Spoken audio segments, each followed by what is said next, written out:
আমরা এই গণভোট এবং জাতীয় সংসদ নির্বাচনের জন্য সিলেট জেলায় 1016টা কেন্দ্র প্রস্তুত সহ আমাদের সকল ধরনের প্রস্তুতি সম্পন্ন হয়েছে। আমরা এই 1016টা কেন্দ্রের প্রত্যেকটি সিসি ক্যামেরা আওতায় আনা হয়েছে, এমনকি এই জেলার প্রত্যেকটা উপজেলার প্রধান প্রধান বাজারকেও আমরা সিসি ক্যামেরা আওতায় আনছি। আমাদের এখানে প্রায় 19,000-এর উপরে পুলিং পার্সোনেল মানে অফিসার আমাদের এখানে এঙ্গেজ আছেন, তাদেরকে প্রশিক্ষণ দেওয়া হয়েছে, কাজ সম্পন্ন করা হয়েছে। আজকে আমাদের মালামাল যাচ্ছেন। আমরা আশা করছি ইনশাল্লাহ এই জেলায় অত্যন্ত শান্তিপ্রিয়ভাবে সুন্দর এবং সম্প্রীতি বজায় রেখে আগামীকালের ভোটদান উৎসব সম্পন্ন হবে। আমরা চাই একটা নিরপেক্ষ, স্বচ্ছ, ক্রেডিবল এবং ফেস্টিভ মোডের একটা নির্বাচন। মানুষ অনেক বিগত দিনগুলোতে নির্বাচন নিয়ে নানাবিধ প্রশ্ন রয়েছে। আমরা চাই 2026 সালের 12ই ফেব্রুয়ারি নির্বাচন যেটা হবে আগামীকালকে, এটা জাতির ইতিহাসে একটি স্মরণীয় নির্বাচন হবে। আমাদের কমিটমেন্ট একটাই, জাতির কাছে জনগণ যাকে খুশি তাকে পছন্দ করে নেবেন, কিন্তু কেউ কোনো ধরনের ভায়োলেন্স করবেন না, কেউ কোনো ধরনের নির্বাচনে আইনের ব্যত্যয় ঘটাবেন না।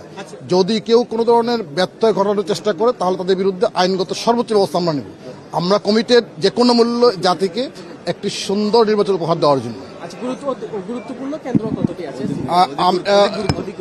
আমাদের অধিক গুরুত্বপূর্ণ 400-এরও বেশি কেন্দ্র আছে। আমি সংখ্যাটা মানে কোনটা সেটা বলছি না, আর 400-এর অধিক কেন্দ্র আছে গুরুত্বপূর্ণ এবং অতি গুরুত্বপূর্ণ মিলিয়ে। সেগুলোর জন্য পর্যাপ্ত ব্যবস্থা আমাদের রয়েছে।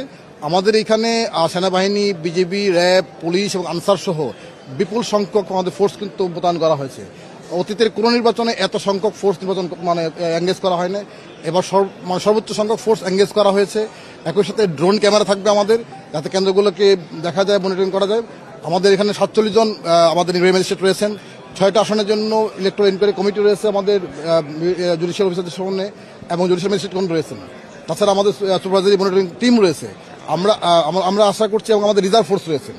যদি কোনো কেন্দ্রে মনে হয় যে স্ট্রাইকিং ফোর্স মোবাইল টিভি হচ্ছে না, রিজার্ভ লাগে, সেই রিজার্ভ ফোর্স কিন্তু আমাদের রয়েছেন। তো আমরা আশা করছি যে কোনো মূল্যে যে কোনো পরিস্থিতি ইনশাল্লাহ একটা সুন্দর নির্বাচন আমরা করতে পারবো। আমরা সকলের সহযোগিতা চাই। না, এই বিষয়টা আমরা নজরে এনেছি।